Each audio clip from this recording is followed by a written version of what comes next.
power and role of unity in prayer. Yan. Sa Matthew 18:19-20, sabi dyan, "Again I say to you, that if two of you agree on earth concerning anything that they ask, it will be done for them by my Father in heaven. For where 2 or 3 are gathered together in my name, I am there in the midst of them." So, ang title nga ng message, di ba? Ano nga ba ang role tsaka kapangyarihan ng unity sa pananalangin? Kasi medyo hanggang ngayon, meron pa rin talaga akong yung parang jet lag dun sa conference na inatinan ko dun sa Victory. Kasi ang pinaka nag-impact sa akin dun is about the term synergy. Na parang hinihikayat na yung mga body of Christ, mga kapastoran, mag-synergize na nang sa gayon, mas lalo nating maabot yung mundo, yung buong Pilipinas ng gospel ni Lord. Pag sinabing synergy, ito yung parang pinasosyal lang na unity, parang ganon, na magtulong-tulong, di ba, para sa ikakaunlad ng kaharian ng Diyos. Tapos kung ibabalik ko nga sa inyo yung datos, di ba, na nakuha nila, 1972 kasi to 2000, ang napaplant ng church na churches sa buong Pilipinas ay 48,500 a year. Tapos 15 per day. So isipin nyo maigi, parang ganito, nung Monday may 15 na pinanganak na church, nung Tuesday may 15 ulit, nung Wednesday may 15 ulit. Ganon kabilis yung pagdami ng church that time. Pero alam nyo ba, magmula 2000 hanggang 2012, bumaba daw magmula 48,500, naging 14,800 na lang. 'Di ba? Magmula 15 churches per day, naging 5 churches na lang per day. Ngayon, ano daw ang kaibahan? Kasi nung 2000 to 2012, nahati ang churches because of politics. Ayan. Dahil nga sa iba't ibang mga pinapanigang mga politiko, nagkaaway-away daw ang mga churches. And that's the reason why bumagal ang gospel during that time. Pero praise God kasi itong si Wayden King, isang lingkod ng Diyos, di ba, na yun nga, yung may-ari ng Suki Market doon sa Las Piñas, tsaka yung Kabayan Hotel, yung basta mayaman siya, tinipon niya yung mga pastor, yung mga lingkod ng Diyos sa buong Pilipinas. Sabi niya, parang awa nyo na. Tara mag-usap tayo, magkaisa tayo para sa Panginoon. And praise God kasi nung araw na yon, iyakan yung mga pastor, tapos sinabi nila, di ba, sinumpa nila sa sarili nila, pinangako nila sa Lord, na hindi na nila hahayaan yon on their watch. Di ba? Kaya naman magmula noon, umarangkada ulit ang gospel. Dumami ulit ang mga na-plant na church. Bakit? Dahil nag-unite na ulit yung mga kapastoran at yung mga churches. And that's the power of unity. Na sa tuwing nag-unite tayo, sa tuwing nag-unite ang body of Christ at ang mga Christian, maraming na-accomplish, maraming nagagawa, di ba? Maraming nararating. Kaya naman, napaka-importante, di ba? Kaya tinuro ng Panginoon yan, na kapag tayo nananalangin, kailangan mag-agree tayo sa bawat isa. Okay? Kaya dito, pag-aaralan natin, ano yung mga lesson patungkol sa unity. Una, the foundation of unity in prayer. Saan ba nagsimula yan? Ano ba ang tinuturo niyan? Una, sabi, unity reflects the nature of God. Pag nagkakaisa daw kasi tayo, para tayong Diyos. Diba? Para daw tayong si Lord. Diba? Kasi si Lord, gusto niya ng love at gusto niya rin ng pagkakaisa. Sabi nga sa John 17:21-23, Jesus prays that we may be one as He and the Father are one. Di ba? Kasi, for example, si Father, si Jesus, si Holy Spirit, hindi naman yan kailanman nag-away-away eh. Di ba? Minsan pa nga, ang mga tao, nilalagay sila sa hierarchy. Na ang pinakamataas, si Father, sunod si Son, sunod si Holy Spirit. So parang mababa ang kapangyarihan ni Holy Spirit. Pero sa kanila, walang mataas, walang mababa. They are all God. Di ba? Pare-parehas sila ng karakter, pare-parehas sila ng nature, pare-parehas sila ng kayang gawin. Di ba? So, ganun pala ang unity na gustong gawin sa atin ng Panginoon. Di ba? Sino nga ba yung kausap ko nung nakaraan? Yan. Yung para daw sa kamay, iba't iba ang taas ng kamay natin, pero once na ginanon, pare-parehas na. Di ba? O parang walang mataas dyan. Ay, meron pala. Yung sinliliit ko. Hindi, alam mo, pag ginanyan nyo, kunwari, kakain ka ng kakain ka sa boodle fight. Di ba? Kumbaga parang pantay-pantay na siya. Di ba? Pero pag tiningnan mo dyan, okay? So, iba-iba. Parang ganun din. Halimbawa tayo, may mga mataas, mga matatangkad, gaya ni, sino ba matatangkad dito? Ayan, Kuya Beans, Kuya Alfred. Meron din namang mga, ayan, cute. May mga cute din naman. Pero alam nyo ba, from above, pag tiningnan tayo ng Panginoon, pantay-pantay lang tayo. Di ba? Walang mataas, walang mababa, walang punggok, walang pandak, walang bansot. Grabe. Di ba? Pare-parehas tayo. Ganyan ang sinasabi ng Panginoon. And sabi nga, unity kasi is not uniformity. Na dapat ba, uniform tayo ng mga muka, uniform tayo ng mga ilong, pare-parehas, di ba? Sabi, but harmony under the leadership of Christ. Ibig sabihin, magkakaiba man tayo ng background, ng family, di ba? Pero we can be united. And also, ano pang pag-aaralan natin? Ano pang lesson ito? Sabi, agreement is a spiritual force. Sabi nga ng Amos 3:3, di ba? Can two walk together unless they are agreed? Alam na alam nyo yan. Di ba? Kasi kahit sa atin, gusto natin yung madalas nating kausap, madalas nating kasama, kasundo natin. Tama? And ganun din sa prayer. Hindi ka pwedeng manalangin na yung prayer partner mo, hindi mo kasundo. Kailangan magkasundo kayo. Kailangan mag-agree kayo. Di ba? Kasi halimbawa, mamaya magpe-prayer partner kayo. Hihingi tayo ng 2,000 kay Lord. Hindi, 5,000 na. 2,000 lang, sobra ka naman. Di ba? Tingin nyo, masasagot yung prayer nyo kasi kailangan mag-agree kayo. Amen? Amen. Di ba? Kailangan tayo.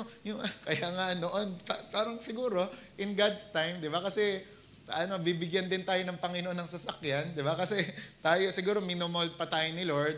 Kasi minsan baka nalilito rin siya sa atin sa hinihingi natin, di ba? Kasi minsan ang hinihingi natin L300, tapos kinabukasan H100, diba? Parang sinasabi ni Lord, ano ba talaga? Unahin ko? Diba? Parang minsan may mga ganun din tayong mga kumbaga parang dilema o pagkakamali sa prayer natin, diba? Kaya naman kinakailangan mag-agree tayo. And sabi, agreement in prayer aligns us with God's will and with each other. Diba? Kapag nag-a-agree pala tayo, ina-align tayo nito sa kalooban ng Diyos, maging sa bawat isa. Okay? Kaya nga parang sa orchestra, iba't iba talaga ang tunog ng mga instrument na nandyan. Pero once na kumanta na lahat, once na inorganize ng maestro, di ba? Talagang inorchestrate, napakaganda. Ang ganda ng kinakalabasan. Di ba? Kaya for example, diyan katabi mo, gaano man kayo magkaiba niyan, pero pwede pa rin kayong mag-agree. Pwede pa rin kayong mag-unite. Amen? Amen. Okay? So, yan ang sinasabi. Kaya nga tingnan nyo ito. Jesus prayed in John 17 for believers to be one. Yan, Holy Week ngayon, di ba? Yan yung mga araw na nagpe-pray na si Lord. Di ba? Kasi mag-aano na siya, pupunta na siya ng cross of Calvary. Pero alam nyo kung ano yung isa sa mga pinag-pray niya? Nasabi dyan, unity was His final prayer before the cross, showing its importance. Kasi alam nyo, bakit pinag-pray ng Panginoon yan? Di ba? Kaya nga, nakaka-relate ako, natutuwa ako dun sa The Chosen. Kasi di ba sa The Chosen, meron silang mga ginawang mga backstory, yung parang mga dinagdagan nila ng what if ganito nga. Parang makikita mo doon na, oo nga no, yung mga disciple mismo, silang 12 disciples, iba't iba talaga silang ugali. Di ba? Isipin nyo si Matthew tsaka Peter doon, hindi talaga magkasundo, di ba? Kaya ginawan sila ng eksena, di ba, na sinabi ni Peter, I forgive you. Parang pinapatawad na nila yung isa't isa. Kasi ganun magkakaiba ang mga disciple during that time. Pero ang Panginoon, alam na alam niya yung kapangyarihang hatid ng unity, di ba? Kapag nagkaisa tong 12 na disciple ko, buong mundo maaabot nila. Pero alam niyo ang magkagandahan, nag-unite sila.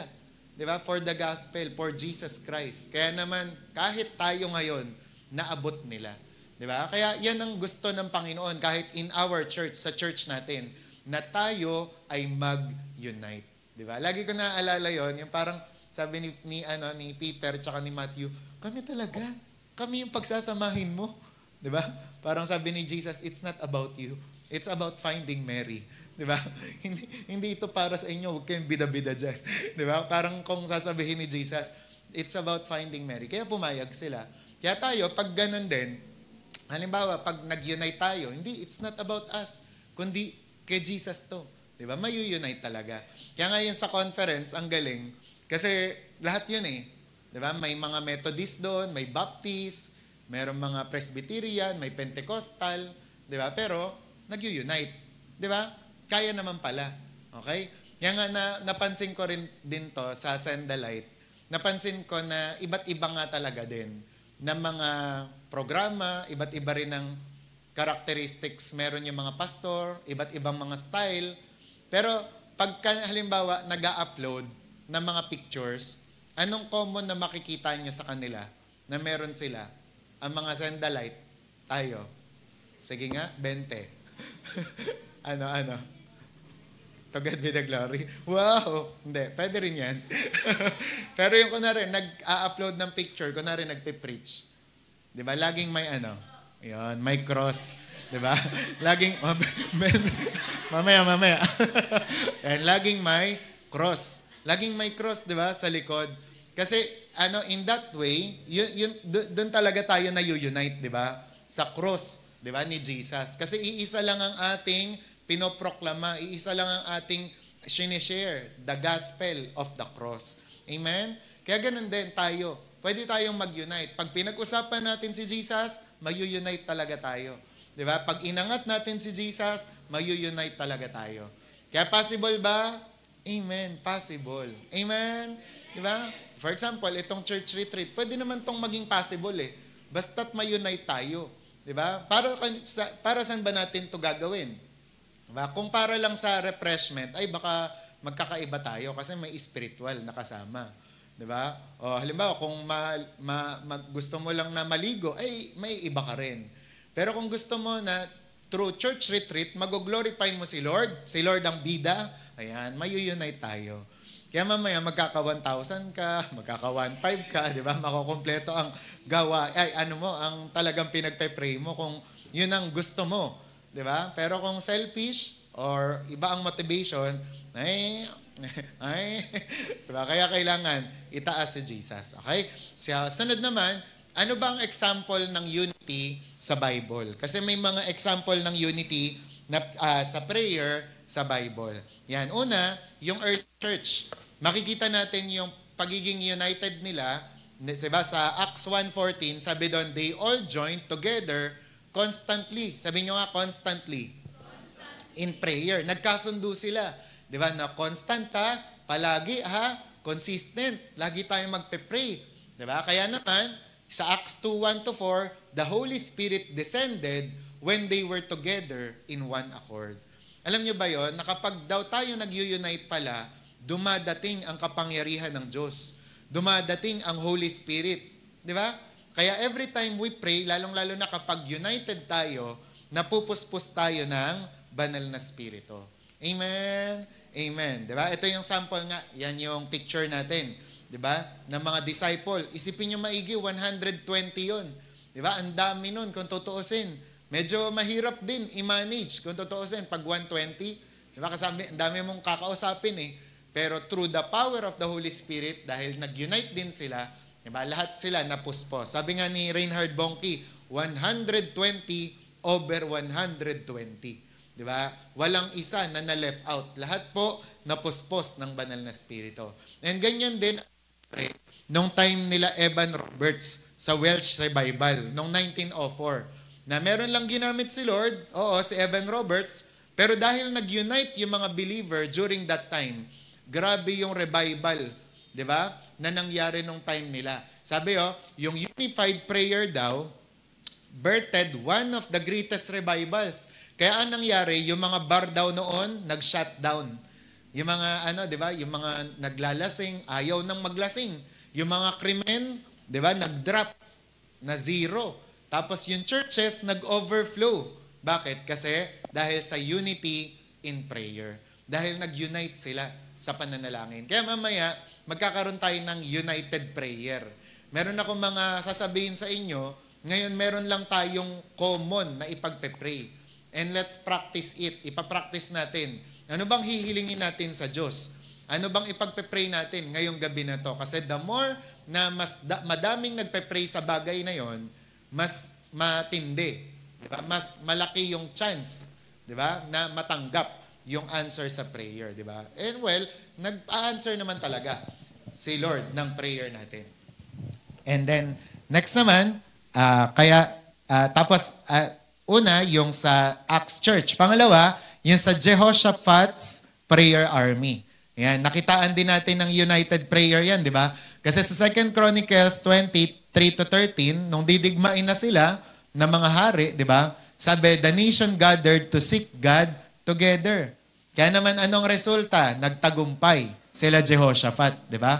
Isipin nyo maigi, nagpupuri lang sila kay Lord, nagpray lang sila, nanalo sila. Di ba? Kaya there are times, alam nyo, may mga battle sa buhay natin, hindi mo alam, ang sagot, prayer. Di ba? United prayer. Kaya sabi God responded with deliverance when they stood united in worship and prayer. Di ba? Kaya natutuwa ako doon sa, yun nga, sa prayer din ni Jess kanina. Yung Lord, salamat po kasi may prayer. Salamat po kasi may church. Di ba? Kasi pag meron kang dalawang yan, ay talaga naman, blessed na blessed ka. Sabi mo sa katabi mo, blessed na blessed ka. Okay? Tingnan mo yung nga yung mukha bang blessed na blessed? Amen, di ba?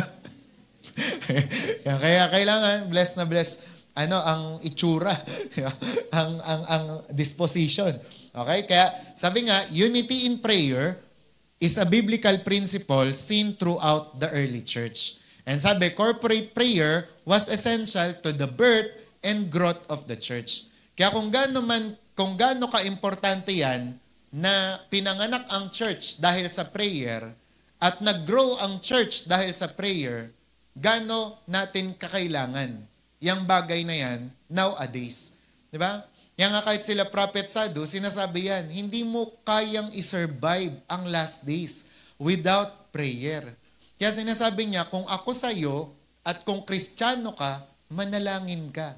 Di ba? In order na gusto mo ma-rapture, manalangin ka. Naalala ko dati, kapag ini-interview si Ate Beck, tinatanong siya kung ano ang gusto niyang itsura niya kapag nag-rapture, lagi niyang sinasagot, sana gusto niya, pagdating ni Lord dito, nagpe-pray siya. Wala siyang ibang ginagawa, kundi ang gusto niya, pag nag-rapture, nasa prayer siya. Okay? Ganun din yung heart's cry natin o yung gusto natin na mangyari na pag dumating si Lord dito, hindi niya tayo matagpuan sa kung san-san. Hindi niya tayo matagpuan na masama ang loob. Hindi niya tayo matagpuan na offended. Hindi niya tayo matagpuan na nanlulupaypay.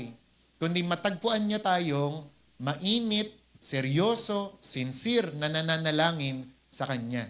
Kinakausap siya. Di ba? Kasi kaugnayan yun ng rapture. Di ba? Na kapag dumating ang Panginoon dito, sabi, will He find faith on earth? Di ba? Sabi niyang ganon. Kaya dapat tayo ay nakikipag-ugnay talaga sa Diyos. Kasi imposible na masurvive mo ulit ang Kristyanismo without prayer. Okay? Kaya sabi mo sa katabi mo, kailangan natin yan. Ayan. Pangatlo, sabi dyan, the role unity plays in spiritual warfare and breakthrough. Ano naman ang role ng unity when it comes sa spiritual warfare tsaka breakthrough? Sabi dyan, kapag daw tayo nananalangin tayo unitedly, di ba, in unity, sabi dyan, there are power in numbers. Yan. Bakit natin kailangan mag-pray in unity? Kasi may kapangyarihan kapag marami. Okay? Kasi isipin nyo, sabi ng Deuteronomy 32:30, sabi, 1 can chase 1,000, 2 can put 10,000 to flight. Yan. Ano ibig sabihin nun? Kapag kunwari si Ella, nag-rebuke yan ng demonyo, 1,000, kaya niyang i-rebuke, kaya niyang palayasin, kayang gumulong ng mga demonyo na yon. Pag sinamahan siya ni Jess at nag-agree sila, 10,000, kaya nilang pagulungin. Di ba? Ganon ang kapangyarihan ng united prayer. Di ba? So, ibig sabihin, the more na mas maraming nagpe-pray, the more na mas matindi yung power. Naintindihan? Kaya nga, pag si Benihin, nagkokrusada yan, kunwari may mga talagang lagi niyang sinasabi sa congregation, sa mga tao, don't stop praying! Talagang pinapagalitan niya. Kayo dyan, huwag kayong manonood. Huwag kayong manood lang, mag-pray kayo. Parang sinasabi niyang ganun. Diba? May ginagawa si Lord. Tapos tsaka, yun din ang secret, bakit 5 oras, 4 na oras, ang krusada nila, matanda na si Benin, pero hindi napapagod. Kasi yung prayer ang nagsusustain sa kanila. Diba? Kaya, yan yung sinasabi na may power sa pananalangin. And sabi nga, unity multiplies spiritual authority and impact. Diba? Kaya, ang isa rin na example niyan, yung isang missionary, diba? Na pinaligiran sila ng mga katutubo doon sa tribo na yon. Tapos, ang nangyari, yung parang papatayin dapat sila ng nandun. Diba? Kaso, biglang may mga anghel daw na kaya hindi natuloy, may mga anghel na pumaligid doon sa bahay na yon. Tapos, nung umuwi na, yung missionary na yon, tinanong kung anong oras, tapos ilan yung mga nakita, diba, na anghel o lalaki doon. Nung binilang, kaparehas nung bilang nung nag-prayer warrior, nag-prayer marathon para sa kanila. So nakita nyo, kasi sabi nga, unity multiplies spiritual authority and impact. Ibig sabihin, kapag mas maraming nagpe-pray, marami yung pwede, di ba, na proteksyonan, di ba, at pwedeng mangyari. Okay? Kaya sabi nga, yan. Power in numbers. Pangalawa, protection from division. Bakit natin kailangan mag-unite in prayer? Sabi nga, a house divided against itself cannot stand. Sabi yan ng Mark 3:24-25. So kitang-kita, di ba, na si Jesus alam na alam niya yung kapangyarihan ng unity. Di ba? Kaya nga, medyo tayo dyan, ingat tayo dyan kasi maraming mga sinira na talaga ang demonyo through division, di ba? Tapos yun nga, sa leadership kasi, doon kay John Maxwell, meron siyang sinasabi doon na kapag daw sa church, merong 2 visions equals division daw yun. Kaya dapat, di ba, kunwari sa isang church, dapat nga daw isa lang ang pastor. Di ba? Ngayon, kung meron man siyang assistant pastor or yung pastoral staff, dapat nakikiayon sa kanya. Hindi yung kunwari, yung pastor, ito yung vision. Sabay yung assistant pastor, iba rin. Ay, wala. Di ba? Magkakaroon ng division, iba. Kumbaga parang may iba ang direksyon ng church. Kaya dapat, kunwari, yung isang pastor, dapat susuportahan siya ng pastor's team niya o pastoral staff. Dapat iisa sila ng vision. Kunwari, itong April, May, magkakaroon tayo ng mission. Di ba? Dapat ang mga kapastoran o mga leaders, ganun din ang pupuntahan. Hindi yung walang, kunwari, mission tayo. Hindi. Ang sabi sa akin ni Lord, fundraising daw tayo. Di ba? Yung iba-iba ba? Hindi ako sinasabi ng Panginoon. Tayo? Kaya dyan nagkakaroon ng mga church split. Di ba? Ng mga division. Di ba? Yung yung isang revelation sa pastor, hindi, kailangan ang mga tao kinakausap. Yung isang revelation naman sa pastor, hindi, kailangan si Lord lang ang kausapin mo. Siya ang bahala sa mga tao. Diba? Kaya nga dapat na nag-unite. Diba? Kailangan, lagi ko rin naiisip yung we are not here to compete. We are here to complete. Yan, or complement. Ibig sabihin, kung ano yung pagkukulang ng isa, ikaw ang kukumpleto. Kung ano yung pagkukulang ng isa, ikaw din ang kukumpleto. Diba? Hindi yung agawan, hindi yung siraan.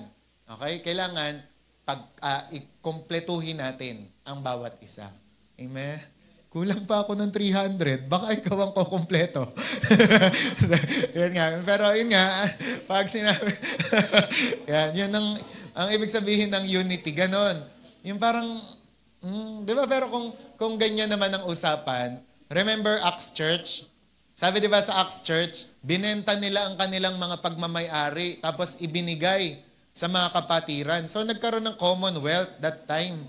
Di ba? Ibig sabihin, walang nagkulang, walang naghirap, walang nagutom. Kasi ang mga pagmamay-ari nila, ibinigay. Di ba? For example, hindi pa pala kompleto si Aaron. Ngayon, ibebenta ni Vince yung coat niya para makumpleto si Aaron. Naiba yung muka. Pero yun nga, yung mga, dapat dumating tayo sa punto na ganon. Di ba? Yung nagtutulungan ang mga church people, di ba? Nagtutulungan sa pagpe-pray, sa mga di ba? Yung mga natin. Dati naalala ko rin, kami nung mga kabataan pa kami, yung pag pinapakain kami nila Ate Ruth ng kikiam, tsaka pinapakain kami yun nga yung hinanda ko sa inyo sa BBS tsaka GBS na hotdog na may yung sauce na masarap, hindi yung ginawa ni Bea. Joke lang. Yan. Yung yung masarsa, di ba? Hindi masabaw. Pero yun nga.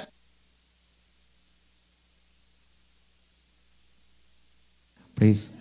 Yan. Pag may kulang na yung ulam ng isa, sasabihin ni Ate Ruth sa amin, donate yung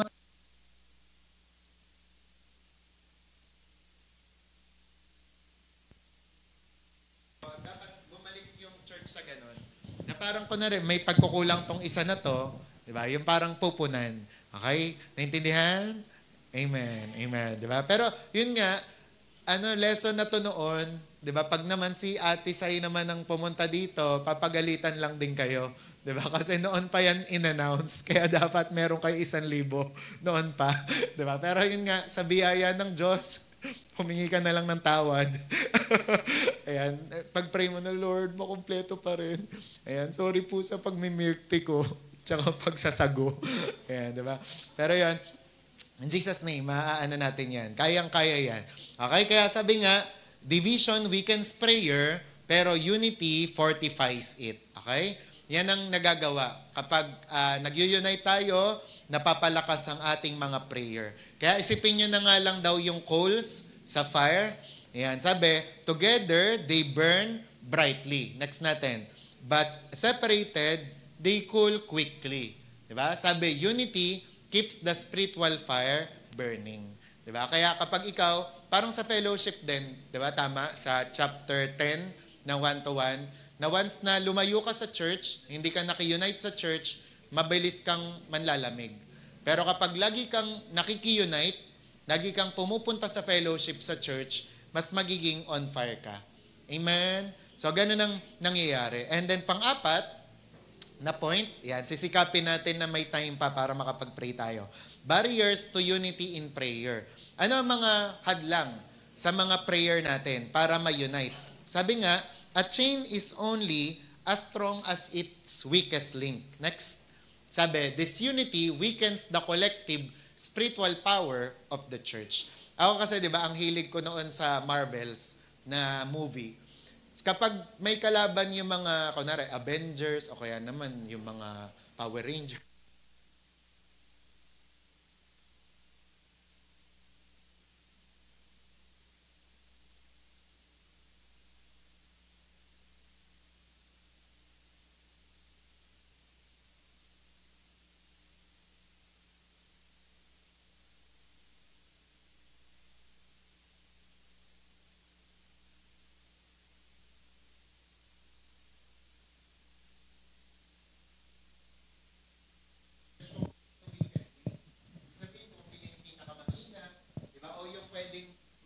sa kanila, yung parang magpabagsak. Ngayon, wag daw natin hayaan na yung disunity ang maging weakest link natin. Di ba? Yung parang, kumbaga parang, ayan, nakita ko, nag-away-away sila. Kaya hold ko yan, na talagang gagamitin ko yan para sabihin sa Diyos na wag silang sagutin. Di ba? Kaya nga, si Jesus, matalino siya, marunong siya, tinuro din niya yan. Di ba? Na before ka manalangin, bago ka nga rin daw mag-worship, di ba? Mag-offering. Ano munang gagawin? Di ba? Humingi ka muna ng sorry, ng tawad, makipag-ayos ka muna sa iyong kapatid. Nang sa gayon, kapag nag-offering ka, nag-worship ka, nag-pray ka, ayos ka. Di ba? Ayos ang lahat. O ganun din sa mag-asawa. Di ba? Sabi ng Bible, di ba, sa mga sulat ni Paul, kapag yung mag-asawa ay nagkakasala o kaya naman may samaan ng loob, magbati muna. Nang sa gayon, walang maging hadlang sa kanilang prayer. Diba? So, ganon ang barrier kasi sa unity sa prayer. Kaya dapat, tayo, inaayos natin ang ating mga sarili, maging ang mga relasyon natin sa isa't isa. Ito ang mga barriers sa unity. Number 1 is yung unforgiveness. Sabi sa Mark 11:25, when you stand praying, if you hold anything against anyone, forgive them. Yan, di ba? Kaya mamaya, kapag nag-pray ka, mag-release ka na ng forgiveness. Di ba? Sa mga tao na parang nagkaroon ka ng sama ng loob o ng galit. Di ba? So, forgive them. Release them. Di ba? Kaya yung tinuro ko din dun sa adult fellowship namin, yung sabi, magpatawad at mapalaya. Bakit kaya mapalaya? Kasi sa tuwing nagpapatawad ka pala, ikaw ang lumalaya. Di ba? Hindi yung kagalit mo, ikaw mismo ang lumalaya. Okay, pangalawa, pride and selfish motives. Isa sa mga barrier ng unity is yung pride natin, yung ego. Ayan. Sabi nga ng James 4 verse 3, you ask and do not receive because you ask amiss. Yan. Nasabi na tawang-tawa ko dun sa sinabi nga ni Kuya Alfred na bakit hindi inaano yung picture sa billboard para pala hindi ka mabash. Ayan. So, yun yung, may mga pagkakataon kasi na ang prayer natin ay napaka-selfish. Yung pang sarili lang. Yung pinagpe-pray natin, di ba? Pero yung para mawala yung barriers na yan, dapat matanggal yung selfishness. Di ba? Dapat i-consider mo ang lahat. I-consider mo ang iba. Di ba? Dapat isipin mo ang iba kaysa sa sarili mong interes. Okay? Yung parang minsan kahit nga rin sa pamilya, di ba? Minsan parang iniisip mo broken heart o broken family. Pero yung mga selfish, ang iniisip na lang, sige, kahit masira ang pamilya. Di ba? May mga ganun eh. Yung parang binigyan mo na nga ng choice, ng option, pero pinipili pa rin na sige, maghiwalay na lang ang buong pamilya. Parang ganun. So ganun din sa atin, wag na nating palayuin. Di ba? Parang mamili ka. Yung sarili mo, ang papatayin mo, o yung parang yung unity na meron, magkakaroon, dapat. Diba? Parang for example, sa LG, diba? Halimbawa, sasabihin ng leader, sige na, magbati na kayo. Yoko nga. Diba? Yoko. Yung, siya naman ang una. Diba? Kaya parang walang marating. Pero kapag nag-unite, hindi inisip ang sarili, diba? Kundi, nag-forgive, nanalangin, pinanalangin ng lahat, diba? Ang daming na a-achieve. Ang daming na-accomplish. Kaya yan ang alisin natin, yung pride, yung yabang, yung pagmamataas, yung selfishness. Pag nawala yan, kita nyo, tingnan nyo. Diba? For example, sa grupo nga, diba? For example, yung sa boy band, bakit daw minsan sa boy band, yung parang, ito sisikat ngayon, magkakahiwalay, later on, mabubuwag. Bakit? Kasi may isang gustong umangat. Diba? May isang gustong maging artista, maging ilagay sa teleserye, 'di ba? Kaya minsan di ba? Kaya ganun din, tayo mga Christian, hindi natin ine-entertain 'yan. Pag alam mong ikaw na yung nabibida, alam mong ikaw na naman to, si si Bea na naman to, si Jacel na naman to, i-rebuke mo 'yan. Si Himmler na naman to, in Jesus name, 'di ba? So ganun. Tapos yung pag-aralan ay narinig ko rin kay David Hernandez nung nakaraan, pag daw ang spirit, gusto mong ma-deliver sa bagay na to, pag nirebuke mo, ayaw matanggal, ayaw umalis, ibig sabihin, ikaw na yan. Ibig sabihin, self mo na yan. Kaya ang kailangan yan, hindi deliverance, kundi discipline. For example, yung mga, pag-games, panonood ng porno, i-rebuke mo, sa prayer marathon, prayer meeting, rebuke mo yan. Addiction sa games, lumayas ka sa pangalan ni Jesus. Makakaramdam ka ng release. Parang madi-deliver ka. Masa-set free ka. Pero, halimbawa, mga Thursday, Friday, parang bumabalik. Ibig sabihin, pwedeng demon yon, pero pwede rin na self mo yon, na nag-e-enjoy sa mga kasalanan ng ganon. So, it must be discipline. Kailangan i-disiplina na yan. Di ba? Spirito ng gluttony. Pagkain ng masyadong marami, lumayas ka. Diba? Aalis yan for a while.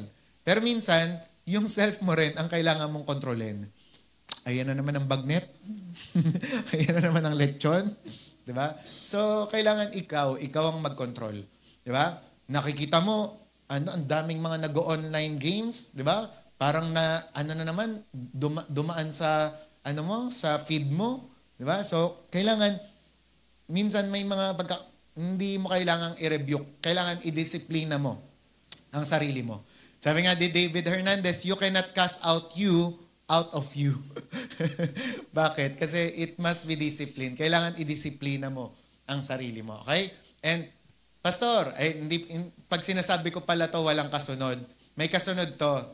Yung sinasabi ni Benny Hinn lagi, how to crucify flesh by prayer. Yan. Paano daw natin i-crucify ang sarili? Sa pamamagitan ng prayer. Kaya may mga tao, hirap na hirap. Diba? Pastor, bakit ang hirap? Sinabi mo naman po, i-disiplina yung sarili. Kasi kulang sa pray. Diba? Kasi ang self daw, ang flesh, maraming layers yan. Ngayon, natatanggal siya kapag pray ng pray. Pagbabad sa pray. Okay? Amen? Amen. Okay? Lumalalim na tayo. Kaya, amen. Ayan. Okay, so tapos pangatlo, denominationalism and disunity. Okay, kasi sabi, we may differ in doctrine, but we must unite in spirit. Ganon kami dati.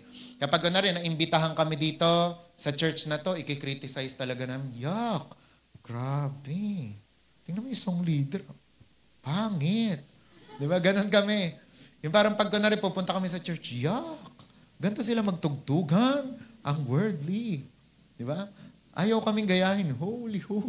Di ba? Parang ganun kami noon.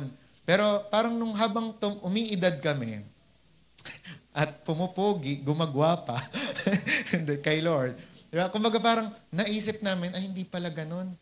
Yung kami, akala namin, sila ang makasalanan nun. Kami pala ang number 1. Di ba? Yung parang meron kaming spirit ng pariseyo. Kaya hiningi namin ng tawad kay Lord yun. Di ba?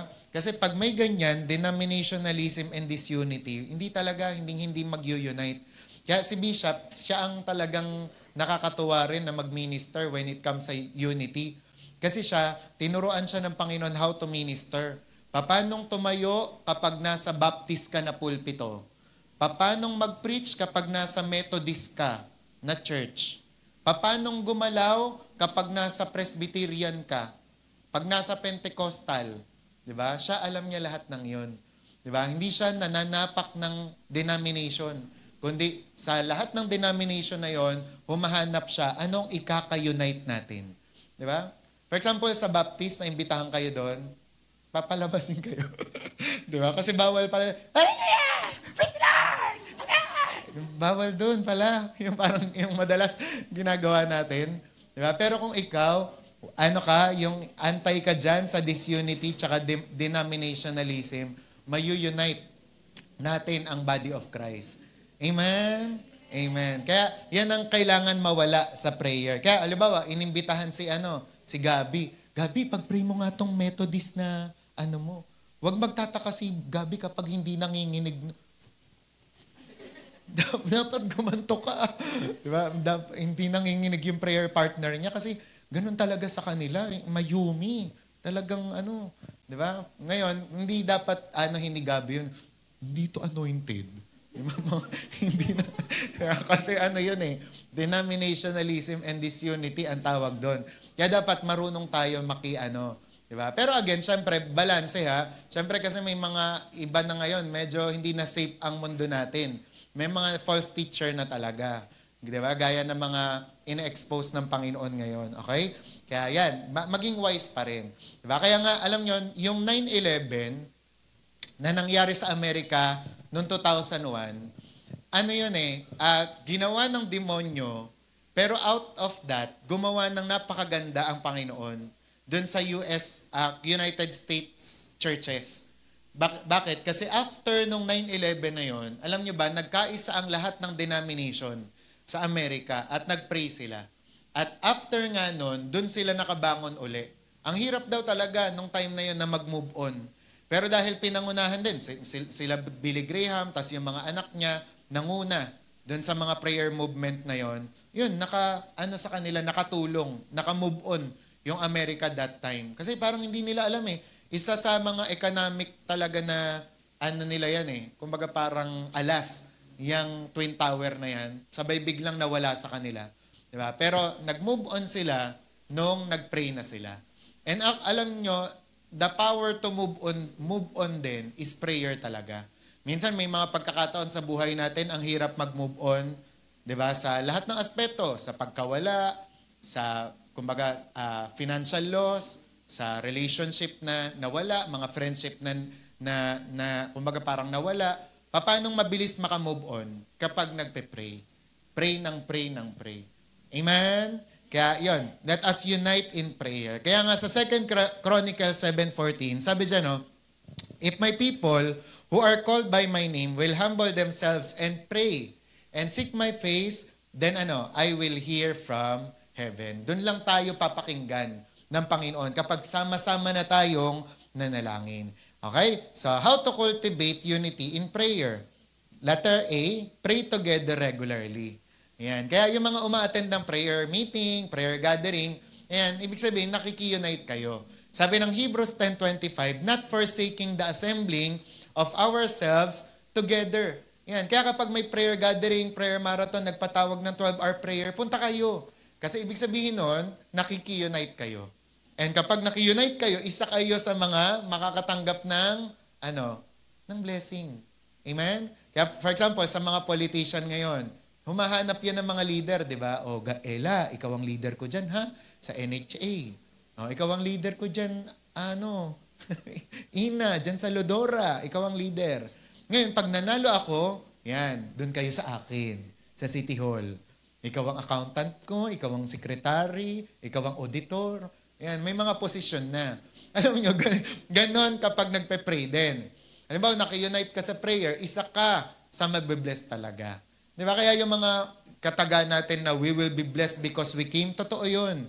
Kasi nabe-bless talaga ang lahat ng mga nag-e-effort tsaka humahanap sa Panginoon. He is the rewarder of those who diligently seek Him. Pangalawa, embrace humility and mutual submission. Sabi, in humility, value others above yourselves. Yan. Ibig sabihin, magpakumbaba tayo. And kasama na nga dyan yung pagpapatawad natin sa isa't isa.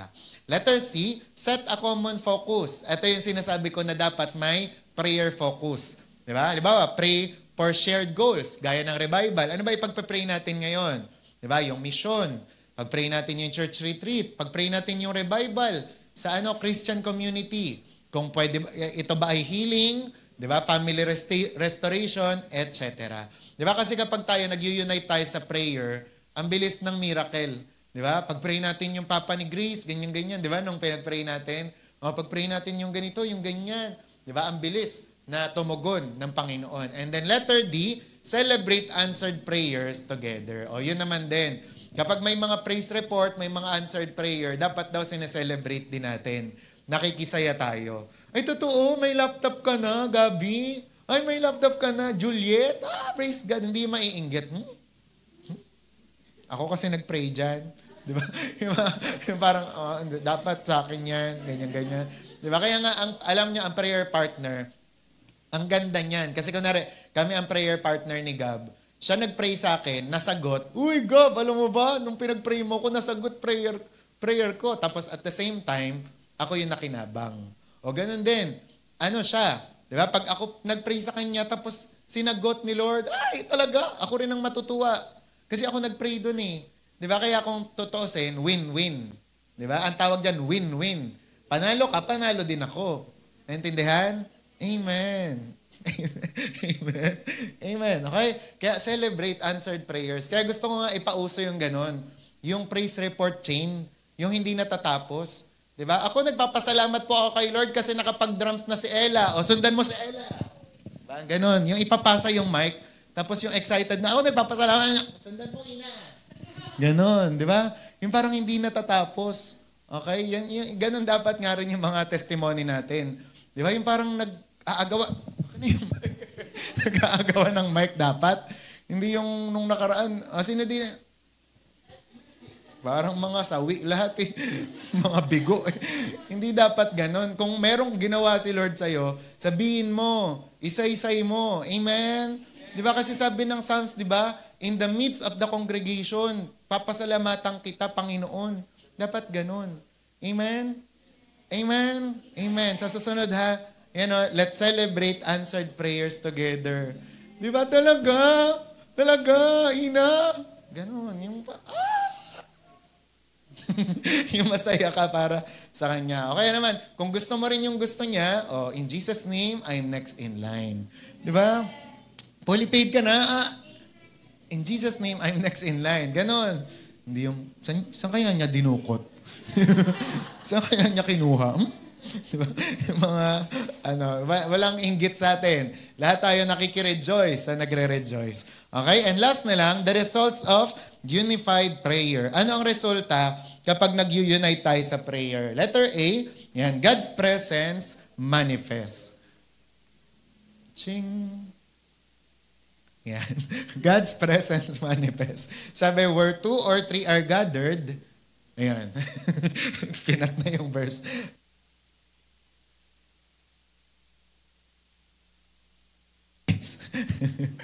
Ayan. Di ba? Kumbaga,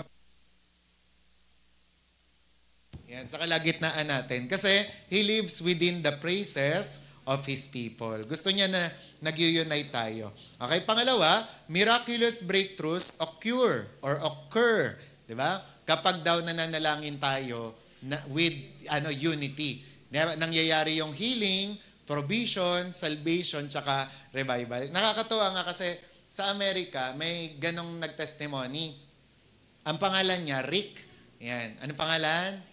Si Rick. Ngayon, isang regular Sunday, umattend siya. Tapos, syempre, punta siya sa ministry niya. Ang ministry niya, i-usher yung pastor, papunta doon sa, sa church. Diba? Dalawa sila. Ewan ko, baka famous kasi yung pastor nila.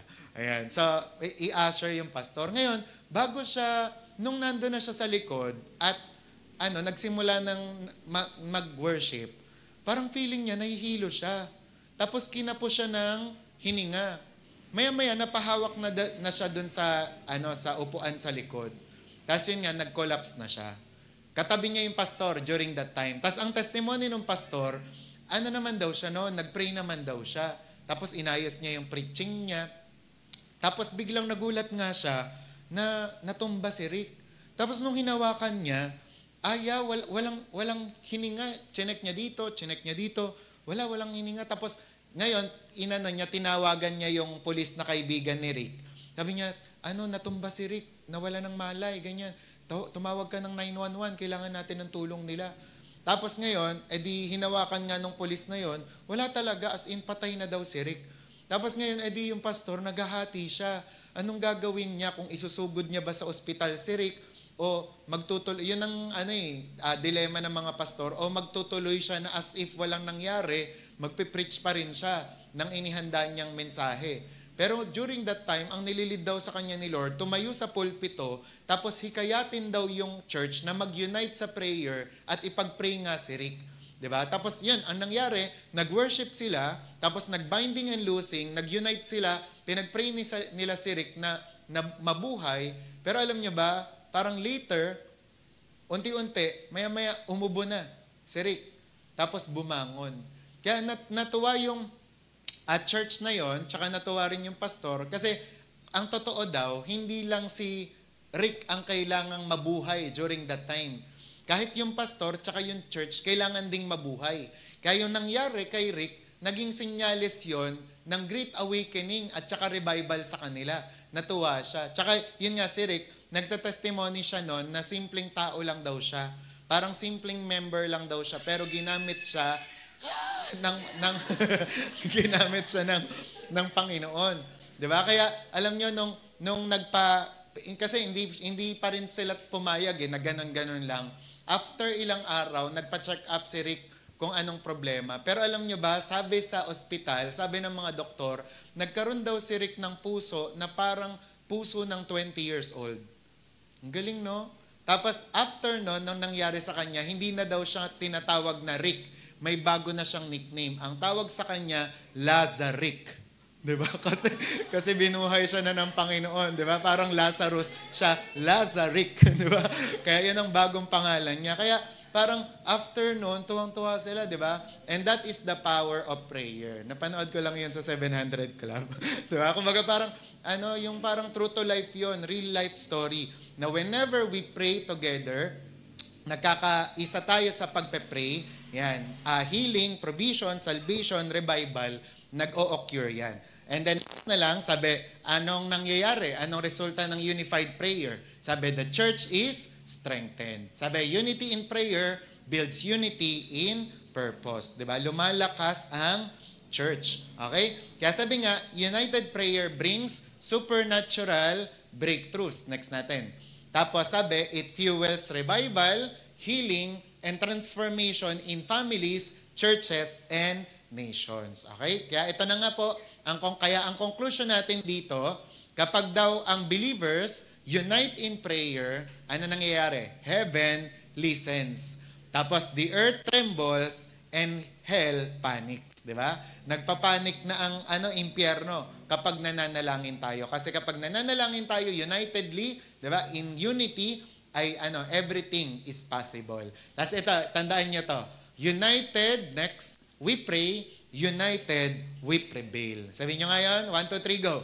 United, we pray, united, we prevail. Di ba? Ibig sabihin, nananalo tayo, nagtatagumpay, lumalakas tayo kapag united tayo. Tapos ito, ngayon ko lang to napansin, ang ganda pala sa ibang translation ng Psalm 133, verses 1 to 3. Sabi dyan, behold how good and pleasant it is when God's people live together in unity. Di ba? For there, the Lord bestows His blessing. Marami pa yan, marami pang kasunod yan na verse. Pero ang pinaka-last na sinabi sa verse 3, di ba? For there, the Lord bestows His blessing. Na dun sa unity na meron sila, dun ibinubuhos ni Lord yung pagpapala niya. Amen? Kaya naniniwala ba kayo na mangyayari sa atin yon? Amen, di ba? When we unite in prayer, ang mangyayari, yung mga pinagpe-pray natin, mas madaling matutupad. Okay? So, yun lang. Yeah, to God be the glory. Let's pray. Aming Ama, Diyos na